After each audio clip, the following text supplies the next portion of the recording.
Nailing that low end is going to get us so much closer to a pro sounding track. A track that's going to stand up in the club and sound good next to the tracks from our favorite producers.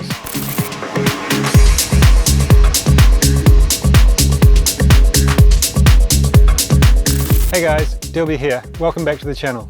As a mixing and mastering engineer, I get to hear a lot of music, and one of the biggest problems that I notice is the balance between kick and bass. This poses a real problem because the low end is the foundation of a house and techno track.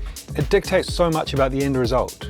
Nailing that low end is going to get us so much closer to a pro sounding track.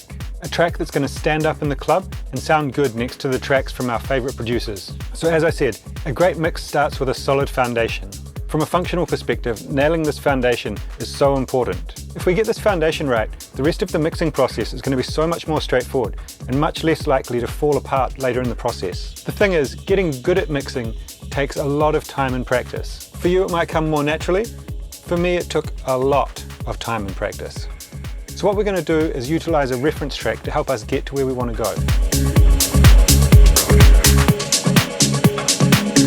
In house and techno, the volume of the kick drum determines the overall volume of the mix. It's usually the loudest element and the driving force of the track.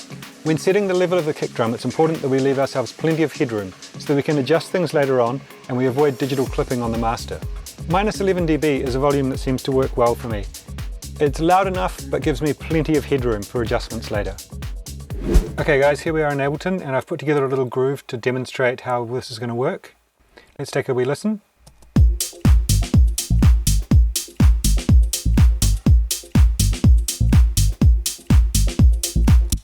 So nothing too crazy, just a little rolling groove there, a little deep one.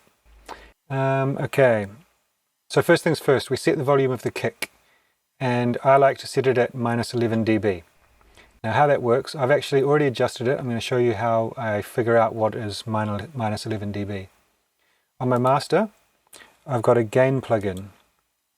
So this is pushing up everything on my master by 7 dB. And the reason I do this is so that I can apply limiting and everything, and it's normal, but I've got this volume that I've added which can be removed if things start clipping further down the line. It may first appear like a convoluted way of doing it, but it just means that I've got this 7 dB buffer. When everything's maxing out, I've still got miles of headroom to go. So what we're going to do is use this level here to make sure that the kick drum is peaking at minus 4 dB.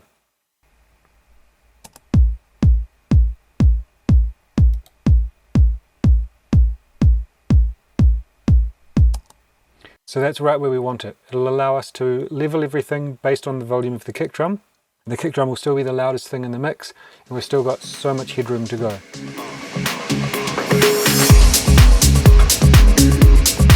At this point, I'm pretty sure everyone knows what sidechaining is.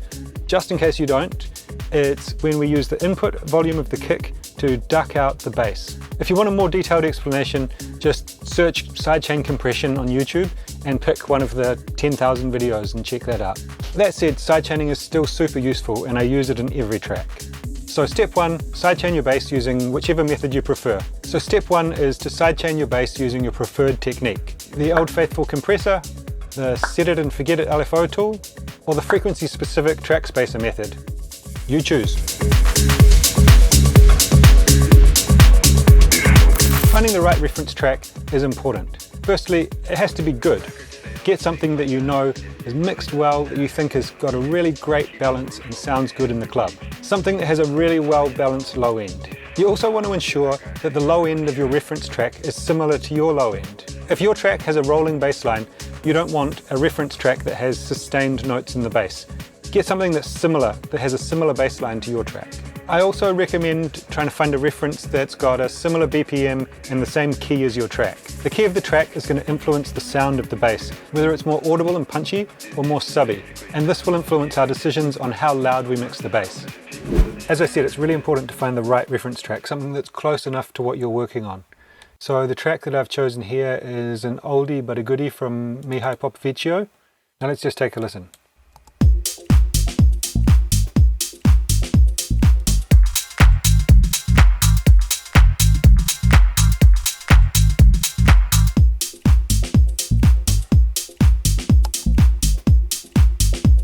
It's not exactly the same, but it's got a similar bass line and it's in the same key. It's 122 BPM and I'm working at 123. So it's close enough. It's going to get us in the right direction. You know, we're going to get closer to that as we go on through the mix. What we're going to do is analyze our reference track to find the volume relationship between the kick and the bass. First we'll find the volume of the fundamental of the kick drum, and then we'll find the volume of the fundamental of the bass line. And then we'll compare them to determine the difference in volume. We've already set our kick drum volume, and this is going to tell us how loud we should set our bass. The reference track is mastered, so it's going to be louder than the track that we're working on. But this doesn't actually matter using this method, because what we're looking at is the difference in volume, not the overall volume. It might sound a bit confusing, but it's actually really easy, so let's check it out. Alright, so now we're going to use a spectrum analyzer, the spectrum in Ableton, to determine how loud the kick drum is and how loud the bass line is. So we've got our waveform here, this loop that I'm referencing. And I love this track. So what I've done is I've isolated a kick drum. Now it's important to find a kick drum that's as isolated as possible. There may be other things like hats and stuff playing. If you find a kick drum that's like at the start or the end where there's no bass and no other low end playing, it's going to be as close to its true volume as possible without limiting. When the mastering happens, it's more squashing things in the middle of the track, and the elements at the start are less likely to be slammed by the limiting. So as we can see by looking at this, we've got a pretty clean kick drum there.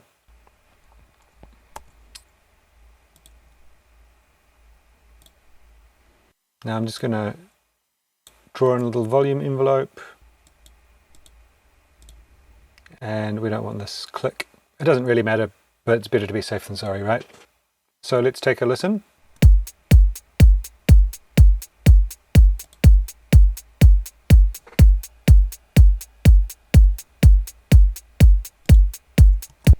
So we can hear a little bit of that hat, but it doesn't matter because what we're looking at is this value here on the spectrum. The spectrum is looking for peaks between this value and this value. And I've got this set to auto, which means that it's going to automatically adjust that based on what's playing. So what we can determine from that is that the loudest peak is playing at minus 10 dBs. If we want to get more precise, we can mouse over this. And that's going to be minus 10.4. So let's play the bass. So you can hear there's a little bit more going on, but the same principle applies because we're only listening for the loudest thing, which is going to be the bass. And we can see on the spectrum that that's sitting at minus 13 dB. Again, we can mouse over the actual peak to get a more detailed reading.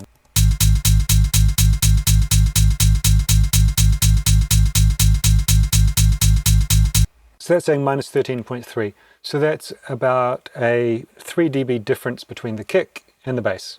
So what we can determine from that is that our bass needs to be set at 3 dBs lower than where our kick is.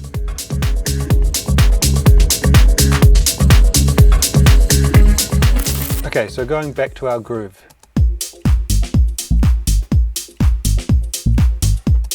Now it sounds to me like the bass line is a bit loud, but we're going to check that using our meters. So, solo the bass line. You can see here my sidechain method of choice is the LFO tool. Okay, so master, I'm using this gain plugin, free G.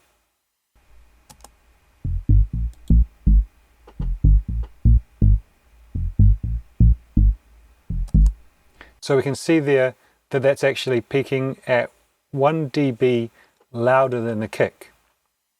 And we want it to be 3 dBs quieter than the kick. So I'm going to adjust this.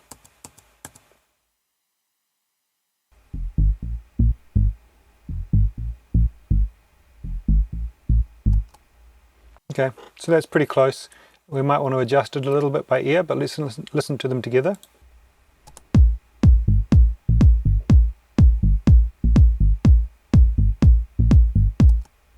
And what I'm going to do is add these 4 dBs back on, and I've got a utility here with minus 4 dBs so that we can kind of A-B, okay? So this is how it was.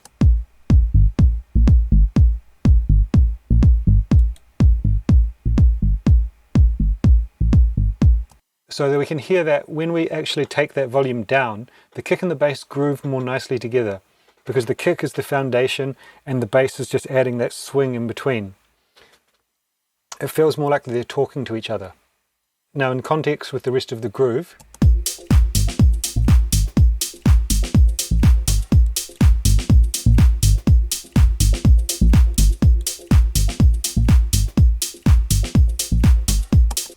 you can see when we take that volume down, the whole thing starts to swing a bit nicer.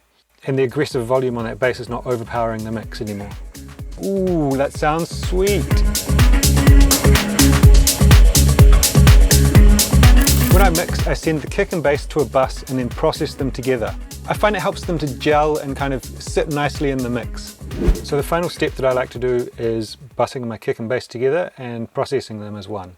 So this bass group and this kick group are going both into this bass bus, kick and bass bus. So on here I've got a utility which is monoing the low end below 150 Hertz. So I'm going to add a bit of compression and light saturation with this tape machine plugin. Just really subtle, but it does make a difference.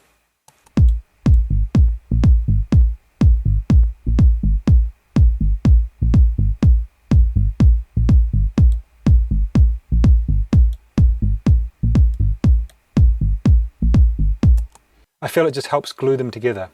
And next we'll add a bit of saturation with this Slate Virtual Console Collection.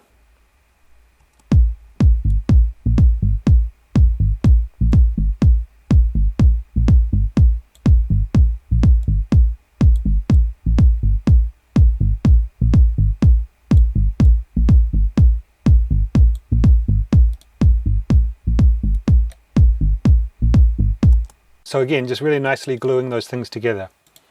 So before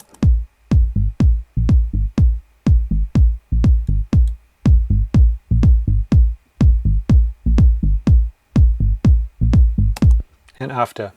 And in the context with the loop,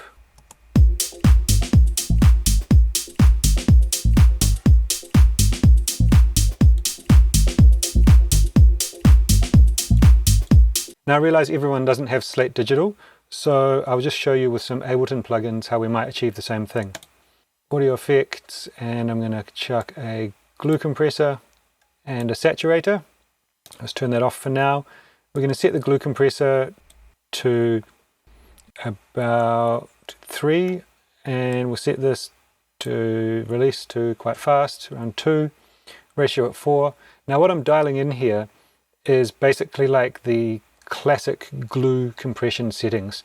This is based on an SSL G-Bus compressor. We're going to turn on the soft clipping, and this is these are like the settings that people used on those compressors. So we're just going to take a really little bit of gain reduction and add in a little bit of makeup, just to help glue them, as the name suggests.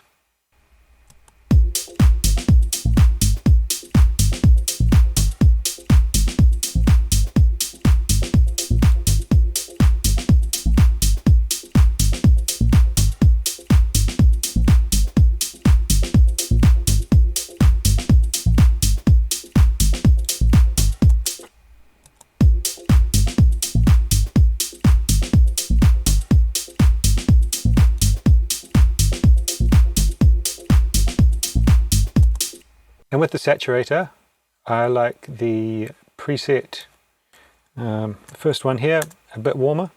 So what we're going to do is we're going to set the drive, turn the soft clip on,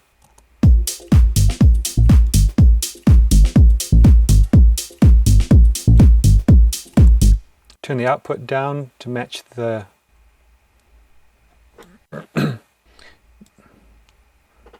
turn the output down to match the drive.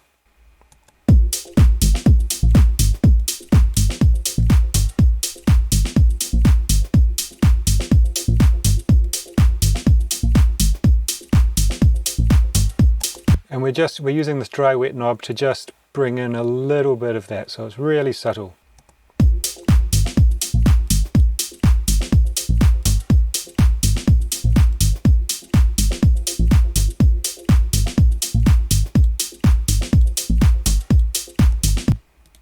Now let's group them and do the same before and after.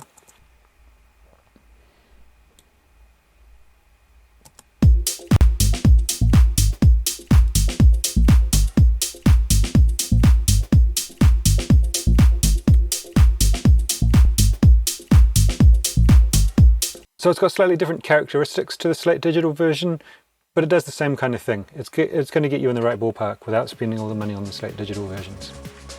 So right now you might be a bit confused about all this busing and routing and craziness going on, but don't worry. I've got a video breaking down my whole template right here, so check it out. It's a banger. Anyway, that's it from me. Catch you next time. Peace.